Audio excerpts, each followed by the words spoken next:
అంజలి అంజలి నేను అప్పారావు.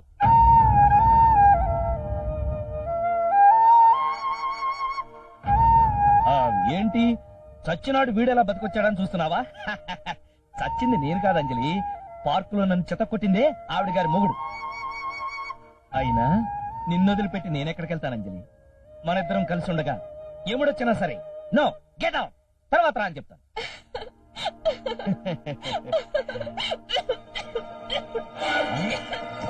అంజలి ఏంటి అంజలి దగ్గుతున్నావేంటి? అంజలి మామూలు దగ్గే. నేను తన్ని కాస్త టెస్ట్ చేయాలి, మీరు కాస్త బయట ఉంటారా? ప్లీజ్ ప్లీజ్ వెళ్ళండి.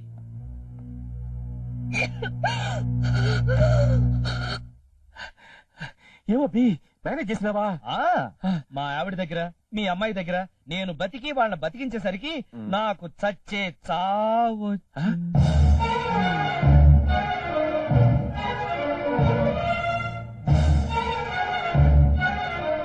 అంటే లూజు మీరు ఒకటేనా?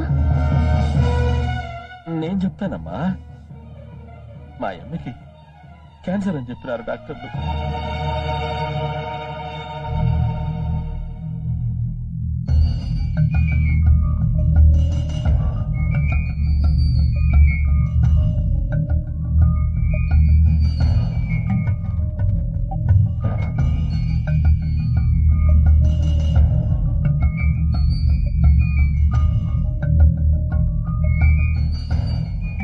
పరిస్థితి ఇంత దూరం వచ్చిందంటే దానికి నేనేనమ్మా కారణము. ఏమిరా అమ్మకి ఎట్లాంటి బయటపడినట్టేనా? ఏమిరా మాట్లాడవు? అంజలికి ప్రమాదమేమి లేదు కదా, బ్రతుకుతాది కదా. మీరు అనుకున్నట్టు అంజలిది ఆత్మహత్య ప్రయత్నం అయితే నేను బతికించేవాడిని, కానీ క్యాన్సర్ పేషెంట్లను బతికించే శక్తి మా డాక్టర్లకు లేదు బాబాయ్. అదేమిరా రిపోర్ట్స్ మారిపోయినాయి, క్యాన్సర్ లేదని చెప్తివే. చెప్పింది నేనైనా అలా చెప్పించింది అంజలియే. అంజలి నువ్వా? ఏంటమ్మా ఈ టాబ్లెట్స్ ఎందుకు వాడతారు? బలం కోసం అమ్మా. క్యాన్సర్ పేషెంట్స్ కూడా వాడతారు కదా, చెప్పు. నోనో, ఇది జనరల్ స్ట్రెంత్ వాడతారమ్మా. డాక్టర్ గా చెప్తున్నావా, అన్నయ్యగా చెప్తున్నావా? ఎందుకు అన్నయ్య నా దగ్గర దాస్తున్నావు? నాకు క్యాన్సర్ అని తెలుసు, త్వరలో చనిపోతానని తెలుసు. నువ్వు భయపడతావని, బాధపడతావని ఈ విషయం నీకు చెప్పొద్దన్నాడు బాబాయ్. నేను భయపడాల్సింది నా గురించి కాదు, డాడీ గురించి. నన్ను ప్రాణానికి ప్రాణంగా చూసుకునే డాడీ నా ప్రాణం మీదకి వచ్చిందంటే ఎలా తట్టుకోగలరు? ఇన్నాళ్ళు ఈ బాధను తన మనసులో దిగమిక్కుని నీ ముందు సంతోషంగా ఉన్నట్టు నటిస్తూ తనలో తాను కుమిలిపోయాడమ్మా బాబాయ్. డాడీని ఇంత బాధ పెట్టినా ఒక రకంగా నేను అదృష్టవంతురాల్ని అన్నయ్య. చావు గురించి ముందుగా తెలియడం వల్ల కొన్ని ఉపయోగాలున్నాయి. చేయాల్సిన పనులు ఏవైనా మిగిలింటే అవి పూర్తి చేసుకోవచ్చు. నేను చేయాల్సిన ఏకైక పని డాడీని సంతోష పెట్టడం. దానికి నీ సహాయం కావాలి. చెప్పమ్మా, నేనేం చెయ్యాలి? నాకు క్యాన్సర్ లేదని రిపోర్ట్స్ మారిపోవడం వల్ల పొరపాటు పడ్డామని డాడీకి అబద్ధం చెప్పాలి.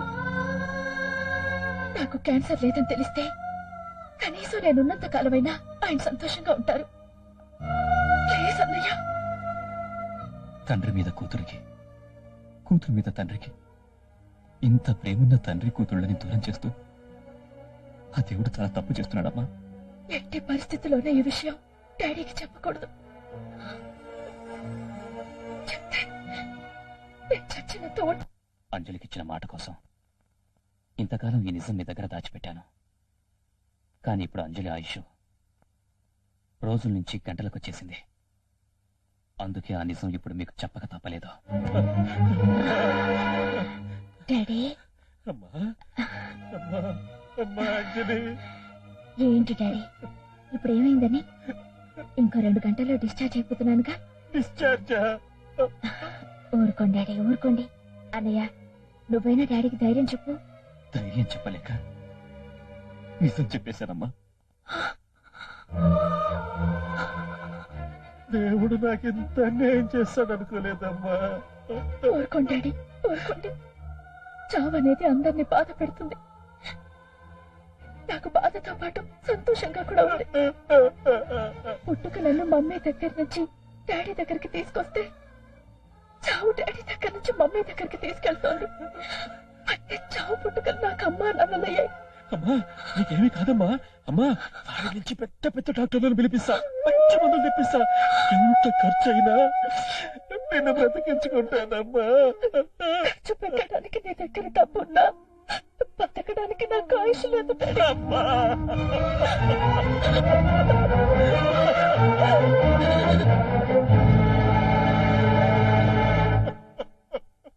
అప్పు, అందరినీ నవ్వించే నీ కళ్ళలో కన్నీళ్ళ? కన్నీళ్లు చాలా విలువైనవి అంటారు. వాటి విలువేంటో నాకిప్పుడు తెలిసింది. అప్పు, నా సంతోషం కోసం ప్రేమ నాటకం ఆడుతున్నావని తెలిసాక వెంటనే ఆపేద్దాం అనుకున్నాను. కానీ చావుకి దగ్గర పడ్డ నేను ప్రేమని దూరం చేసుకుంటే చచ్చేంత వరకు బతకలేననిపించింది. ఆ స్వార్థంతో నేను చాలా ఇబ్బంది పెట్టాను. సారీ అప్పు, వెరీ సారీ.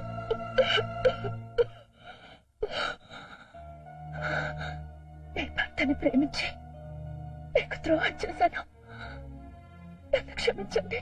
ద్రోహం చేసింది నువ్వు కాదమ్మా, ఆ దేవుడు. ఏ దేవుడైనా కరుణించి నీకు ఆయుష్ పోస్తే ఎంత బాగుండు.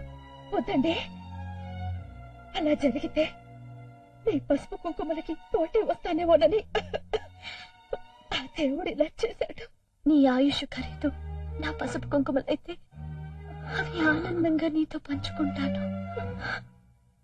మీ మాటలు వింటుంటే నాకు బతకాలనిపిస్తోంది. 2 నెలలుగా చావుకి సిద్ధపడ్డ నేను ఇంకో 2 గంటలు చనిపోతాననేసరికి బతకాలనిపించడం చిత్రంగా ఉంది కదా. ఈ 2 గంటలు ఎలా గడపాలో ఏమో. చిరుగాలి పాట నువ్వే పాడాలి.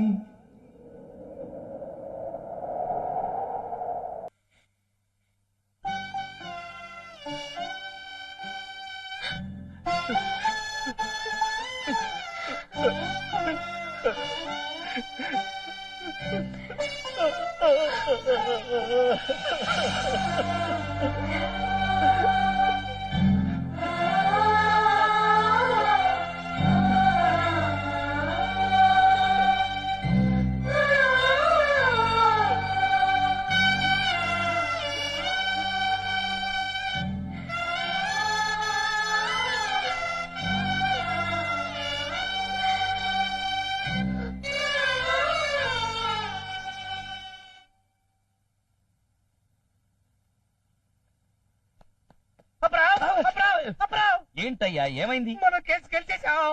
ఇదిగో judgement copy. Thank you, thank you.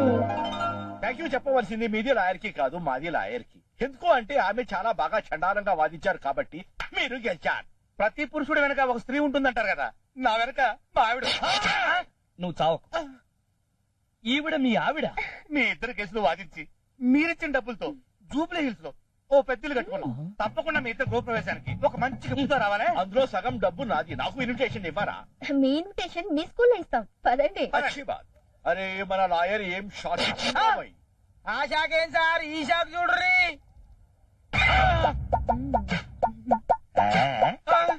Madam మాట మీద నిలబడ్డా సార్. అల్లుడు,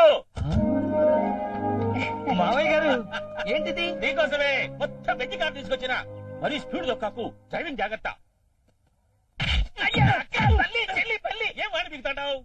డ్రైవింగ్ స్కూల్ ఓనర్ ని నాకు డ్రైవింగ్ గురించి చెప్తారా? చూపిస్తానా తడాక. అల్లుడు ఇదో బిగారు.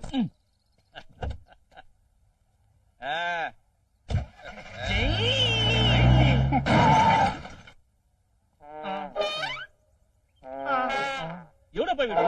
అంబులెన్స్ వచ్చి కింద పడిపోయినట్టున్నాడే. ఏ మావయ్య గారు నన్నే కారు పచ్చడి, నేను పప్పు, నీ అప్పు. అల్లుడు గారు